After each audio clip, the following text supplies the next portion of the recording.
Hello students, हम कर रहे थे कलेक्टिव सिक्योरिटी। लास्ट सेशन में हमने परफॉर्मेंस ऑफ कलेक्टिव सिक्योरिटी देखी under the league of Nations. League of Nations में ये पूरी तरह फेल हो जाती है। तो अब हम जो आज के टाइम में कहते हैं कलेक्टिव सिक्योरिटी है, ये वर्क कर रही है अंडर यूनाइटेड नेशन। तो इसकी क्या परफॉर्मेंस है, इसकी क्या मेन प्रोविजंस हैं। तो पहले हम इसकी बेसिक इंट्रोडक्शन करते हैं। यूनाइटेड नेशन के अंडर जो कलेक्टिव सिक्योरिटी है ये किस तरह की है। तो जैसे लीग ऑफ नेशन थी, लीग ऑफ नेशंस में क्या किया गया, कलेक्टिव सिक्योरिटी के आइडिया का ओरिजिन होता है, उसके लिए प्रोविजंस की जाती हैं, लेकिन जो ये प्रोविजन थी ये सफिशेंट नहीं थी, जिससे मेंबर्स एंड नॉन मेंबर्स हैं इनमें बहुत ज़्यादा प्रॉब्लम्स क्रिएट होती थी। तो इसमें कुछ भी क्लियर कट नहीं डिफाइन किया गया था। इसीलिए जब सेकेंड वर्ल्ड वॉर ख़त्म होती है, उसके ख़त्म होने के बाद यूनाइटेड नेशन ऑर्गेनाइजेशन है, इसकी इस्टेब्लिशमेंट होती है। जब ये इस्टेब्लिश होती है तो इसमें दोबारा से कलेक्टिव सिक्योरिटी है, इसको दोबारा से नई शेप दी जाती है। तो bold attempt was made to provide a practical shape to collective security within the framework of United Nation. United Nation में अब इसको प्रैक्टिकल शेप देने की टर्न आ जाती है। जो प्रैक्टिकल शेप देनी थी, इसमें पहले क्या था, लीग ऑफ नेशंस में इसमें बहुत ज़्यादा प्रैक्टिकल प्रॉब्लम्स थी कि इसको ऑपरेशनलाइज नहीं किया जाता था, लेकिन इसमें जो वीकनेसेस थे इसको ख़त्म कर कर प्रैक्टिकल शेप देनी स्टार्ट कर दी। तो कलेक्टिव सिक्योरिटी को दोबारा से रीअडॉप्ट किया जाता है in the charter of United nation. अब यूनाइटेड नेशन में जब इसको रीअडॉप्ट किया गया तो अब ये प्रैक्टिकल भी था, सिस्टेमेटिकल भी था, जिससे हम लीग ऑफ नेशन से बेटर कह सकते थे, जिसको हम प्रैक्टिकली इम्प्लीमेंट कर सकते थे। अब इसको सिस्टेमेटिकल वे एंड प्रैक्टिकल वे में रीअडॉप्ट किया जाता है, जो कि लीग ऑफ नेशन से बहुत ज़्यादा बेटर था। तो अब यूनाइटेड नेशन का चार्टर है वो भी इस प्रिंसिपल को स्ट्रेंथ करते हैं, one for all and all for one. ये क्या है, कलेक्टिव सिक्योरिटी में जो मॉर्गन थाउ हैं उन्होंने कहा था कलेक्टिव सिक्योरिटी का बेसिक प्रिंसिपल है, तो यूनाइटेड नेशन है वो भी इसको स्ट्रेंथन करता है। तो इस तरह कलेक्टिव सिक्योरिटी है इसको दोबारा से इम्प्लीमेंट किया जाता है। तो जब इसको इम्प्लीमेंट किया जाता है, कलेक्टिव सिक्योरिटी की क्या क्या मेन प्रोविजंस हैं in the charter of United nation. तो इसमें आर्टिकल 1 है, इसका आर्टिकल 1 क्या कहता है, वो क्या इंक्लूड कर रहा है, ऑल दो situations under which the United Nation can take collective action. Collective security है, अब हमको कलेक्टिव एक्शंस लेनी है, और वो कलेक्टिव एक्शंस कौन लेगा, United Nation, for the maintenance of international peace and security. तो इसके लिए यूनाइटेड नेशन है, यूनाइटेड नेशन के चार्टर में ये सब कुछ डिफाइन किया गया है, कौन कौन सी सिचुएशन है जिसमें इंटरनेशनल पीस एंड सिक्योरिटी को अगर थ्रेट मिलता है तो वो एक्शंस ले सकती है।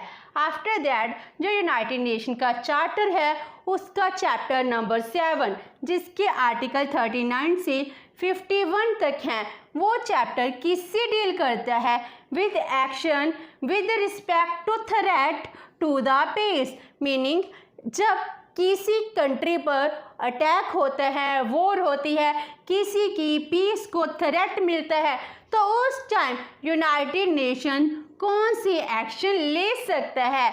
अगर कोई लॉ को या फिर पीस को ब्रीच करता है, अग्रेशन है वो दिखाता है, उस टाइम जो यूनाइटेड नेशन है, यूनाइटेड नेशन को ये राइट दिया गया है कि वो एक्शंस भी ले सकते हैं। तो जो सिक्योरिटी काउंसिल है वो गाइडलाइंस है वो इशू करती है, और उसके बिहाव पर सभी के सभी मेंबर्स हैं वो चेंजेस लाते हैं एंड उसके अकॉर्डिंग ही एक्शन लेते हैं। तो इसका आर्टिकल 50 है, वो क्या कहता है, it is concern with the possible ways in which member states और नॉन मेंबर स्टेट्स, इसमें किसको इंक्लूड कर लिया गया, मेंबर स्टेट्स को भी एंड नॉन मेंबर स्टेट्स को भी, मीनिंग यूनाइटेड नेशन के मेंबर्स नहीं हैं उन मेंबर्स को भी इंक्लूड कर लिया गया। They can adjust there policies and actions toward the decision.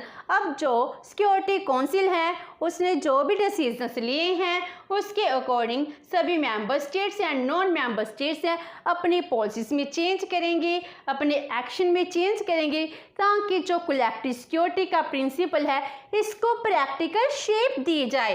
And article 51 वो क्या कहते हैं, हमको सेल्फ डिफेंस का राइट देता है। It impair the inherent right of individual और कलेक्टिव सेल्फ डिफेंस।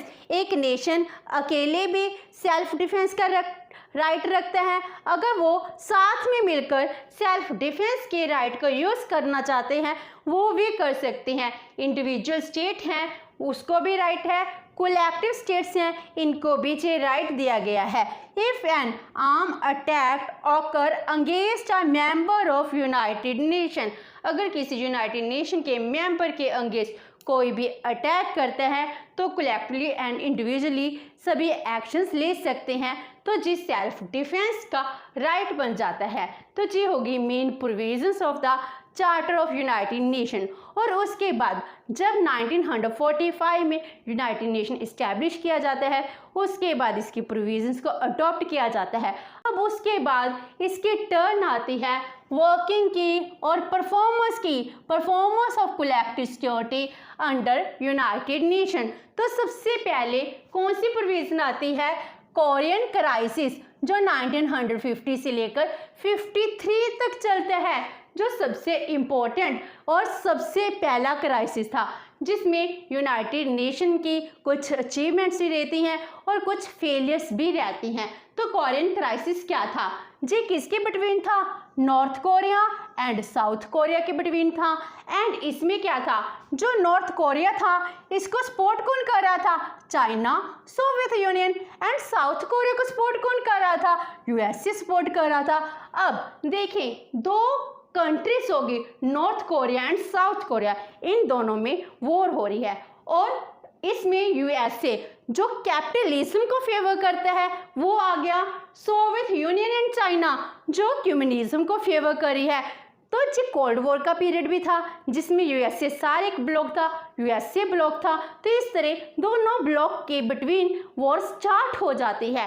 कहने को तो सिर्फ कोरियन वॉर थी, लेकिन इसमें जो चाइना, सोवियत यूनियन, यूएसए है वो इंटरफेयर करता है। तो ये वॉर क्या हो जाती है, आइडियोलॉजी को लेकर, कम्युनिज्म को लेकर, कैपिटलिज्म को लेकर स्टार्ट हो जाती है। तो इसमें जो सबसे पहले नॉर्थ कोरिया है वो क्या करता है, invaded the south Korea, south Korea पर अटैक कर देता है। तो इस सिचुएशन में नॉर्थ कोरिया क्या बन गया, अग्रेसिव कंट्री बन गया। इस टाइम अग्रेशन कौन दिखा रहा है, नॉर्थ कोरिया दिखा रहा है। तो इस टाइम साउथ कोरिया ने क्या किया, यूनाइटेड नेशन से हेल्प ले कि हमको भी हेल्प चाहिए, अब नॉर्थ कोरिया हम पर अटैक कर रहा है। तो अब सिक्योरिटी काउंसिल है in the absence of Soviet union, वो क्या कहती है, नॉर्थ कोरिया को ये ऑर्डर दे देती है कि आप अपनी फोर्सेस हैं इसको 38th पैरेलल लाइन है इससे वापस ले जाएं। लेकिन जो भी इसके ऑर्डर दिए गए थे नॉर्थ कोरिया ने इसको एक्सेप्ट नहीं किया। तो सिक्योरिटी काउंसिल ने एक्शन लिया। इसके लिए जो भी कलेक्टिव सिक्योरिटी थी इसके थ्रू नेशंस को कहा कि आप अपनी फोर्स दीजिए। इस तरह 16 नेशंस हैं वो क्या ऑफर करते हैं, अपने arm force to United Nation. And इस तरह यूनाइटेड नेशन क्या करता है, successfully push back arm forces of North Korea and China from 38th parallel line. इस तरह जो फोर्सेस हैं चाइना एंड नॉर्थ कोरिया की जे वापस चली जाती हैं और बॉर्डर पर यूनाइटेड नेशन की फोर्सेस हैं जे आ जाती हैं। तो पीस कीपिंग स्टार्ट हो जाती है। तो जो नॉर्थ कोरिया इन्वेजन कर रहा था अब इसको वापस पहुंचा दिया जाता है। तो इस तरह यूनाइटेड नेशन है पहली बार सक्सेसफुल रहता है, जो भी इसका मिशन था। लेकिन जो सक्सेसनेस थी ज़्यादा देर नहीं रहती है। इसमें यूएसए, चाइना, सोवियत यूनियन है, इसमें वापस से टकराव है, स्टार्ट हो जाते हैं, सिचुएशंस कॉम्प्लिकेटेड हो जाती हैं। एंड उसके बाद जो सिक्योरिटी काउंसिल ने एक्शन लिया था, उस टाइम सोवियत यूनियन है, इसने बायकॉट किया हुआ था। सोवियत यूनियन सिक्योरिटी काउंसिल का परमानेंट मेंबर था और उसके बाद सोवियत यूनियन है वापस आ जाते हैं सिक्योरिटी काउंसिल में। तो उसके बाद दोबारा से क्या होता है, यूनाइटेड नेशन की जनरल असेंबली है क्या अडॉप्ट करती है, यूनाइटिंग फॉर पीस रेजोल्यूशन। तो इसके अकॉर्डिंग बहुत सारे चेंजेस हैं, वो चेंजेस किए जाते हैं जिससे पीस रेजोल्यूशन है, पीस को क्रिएट किया जाए। अब यूनाइटिंग फॉर पीस रेजोल्यूशन में ये डिसीजन लिया जाता है कि जब सिक्योरिटी काउंसिल के जो परमानेंट मेंबर्स हैं, अगर इनमें कोई भी एक मत नहीं होता है, तो इस टाइम जो डिसीजंस हैं, डिसीजन कौन लेगा, जो जनरल असेंबली है। तो इसके लिए असेंबली को इमरजेंसी मीटिंग जो विद इन 24 आवर्स हैं, इसमें कंडक्ट की जाएगी, जिसमें डिसीजंस लिए जाएंगे। एंड इसमें और क्या चेंजेस लाए जाते हैं, जो पीस कीपिंग ऑब्जर्वेशन कमेटी है वो फॉर्म की जाती है, जिसमें 14 मेंबर्स होते हैं। एंड इसी तरह कलेक्टिव मेजर कमेटी भी बनाई जाती है, जिसमें 14 मेंबर्स थे जो आपस में डिसाइड करते थे कि जो कलेक्टिव मेजर्स हैं हमने वो कैसे लेने हैं। तो इस तरह यूनाइटिंग फॉर पीस रेजोल्यूशन है जे पास हो जाता है। जो यूनाइटेड नेशन था वो अपने ऑब्जेक्टिव है इसको अचीव नहीं कर पाया। ऑल्दो सीज फायर हो जाती है, लेकिन फिर भी जो इंटरनेशनल लेवल पर मिसट्रस्ट है, जो ब्लॉक सिस्टम था, इस ब्लॉक सिस्टम को ख़त्म नहीं कर पाए। कोल्ड वॉर का पीरियड था, कैपिटलिज्म एंड कम्युनिज्म के बिटवीन मिसट्रस्ट है और भी ज़्यादा इंक्रीज हो जाता है, क्योंकि चाइना क्या कहता है, जो भी यूनाइटेड नेशन ने एक्शन लिए हैं यूएसए की वजह से लिए हैं, क्योंकि जो कैपिटलिज्म को ग्रोथ में लाना चाहते हैं और कम्युनिज्म की ग्रोथ को रोकना चाहते हैं। तो चाइना यूएसए पर और यूनाइटेड नेशन पर जे आर्गुमेंट दे देते हैं। इस तरह दोनों में जो मिसट्रस्ट है इंक्रीज हो जाता है। फाइनली जून 23, 1951 में जो सीज फायर रेजोल्यूशन है जे पास हो जाता है। तो फर्स्ट था कोरियन क्राइसिस, पहले इसमें कुछ प्रॉब्लम भी थी, लेकिन इसको फाइनली अडॉप्ट किया जाता है।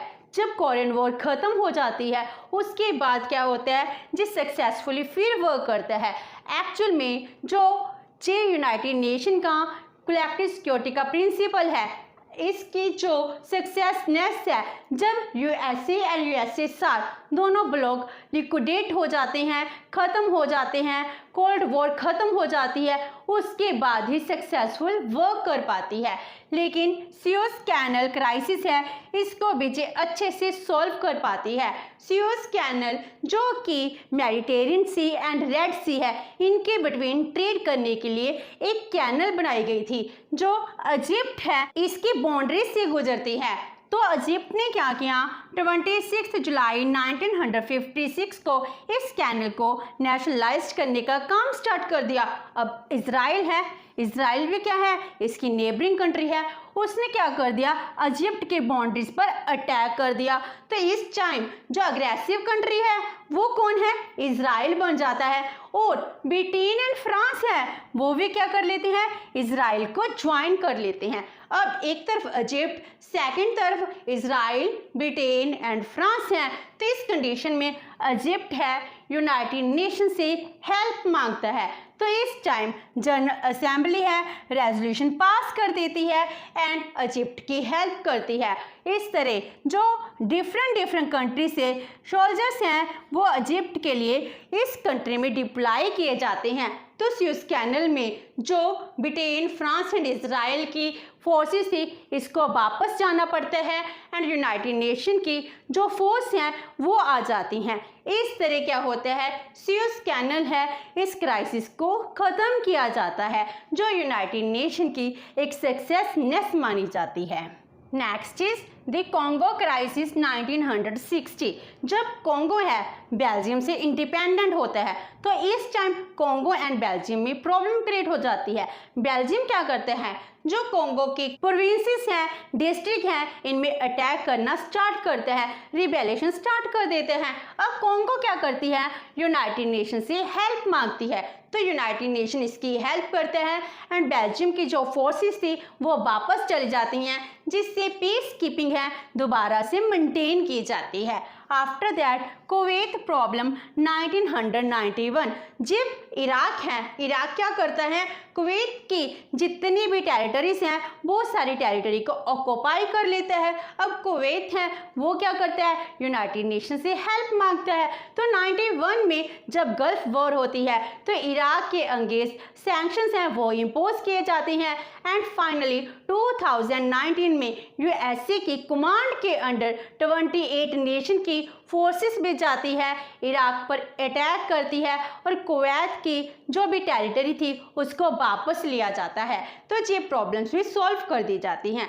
उसके बाद यूक्रेन पीस डील हैं 2015 में होती है, लेकिन 2022 में दोबारा से वॉर स्टार्ट हो जाती है। यूक्रेन पीस डील क्या थी, जब क्रीमिया है वो यूक्रेन से इंडिपेंडेंट हो जाता है इन 2014 में, वहाँ पर क्रीमिया में रेफरेंडम कराया जाता है जिसमें 95% पीपल ये कहते हैं कि वो रशिया को ज्वाइन करना चाहते हैं, लेकिन जो 95% रेफरेंडम आता है कि रशिया को ज्वाइन करना चाहते हैं इंटरनेशनल लेवल पर, इवन कि यूक्रेन भी इसको एक्सेप्ट नहीं करता है। तो इन दोनों में क्या होती है, वॉर स्टार्ट हो जाती है, मीनिंग यूक्रेन एंड रशिया में प्रॉब्लम स्टार्ट हो जाती है। यूक्रेन नहीं चाहता कि क्रीमिया हमसे अलग हो और रशिया कहते हैं रेफरेंडम हुए हैं जो हमारा पार्ट बनना चाहिए। तो उसके बाद यूनाइटेड नेशन है ऑफर क्या करता है, ग्लिमर ऑफ होप, जिसके अंडर ईस्टर्न यूक्रेन है, क्योंकि क्रीमिया क्या है यूक्रेन के ईस्ट साइड में है, तो ईस्टर्न यूक्रेन में फाइटिंग है, इसको रोकने की कोशिश करता है, जिससे यूक्रेन पीस डील है 2015 में हो जाती है। और उसके बाद जब यूक्रेन कहता है हम नाटो का मेंबर बनना चाहते हैं, तो उसके बाद 2022 में रशिया है दोबारा से यूक्रेन पर अटैक कर देते हैं, जिसको कहते हैं इसकी वॉर स्टार्ट हो जाती है। तो यूनाइटेड नेशन है जो इसकी फोर्सेस हैं पीस कीपिंग मिशन चला रही हैं, लेकिन इसकी पीस कीपिंग मिशंस हैं कुछ इसने अचीव किया है और कुछ इसकी फेलियर भी हैं। तो यूनाइटेड नेशन है इसका पीस कीपिंग मिशन क्या है और इसकी फेलियर्स क्या हैं वो हम नेक्स्ट सेशन में करेंगे। होप से कि आपको ये सेशन अच्छा लगा होगा। अगर आपकी कोई क्वेरी है तो post comment box and video अच्छी लगी तो please like and share with your friends. Thank you so much and have a nice day.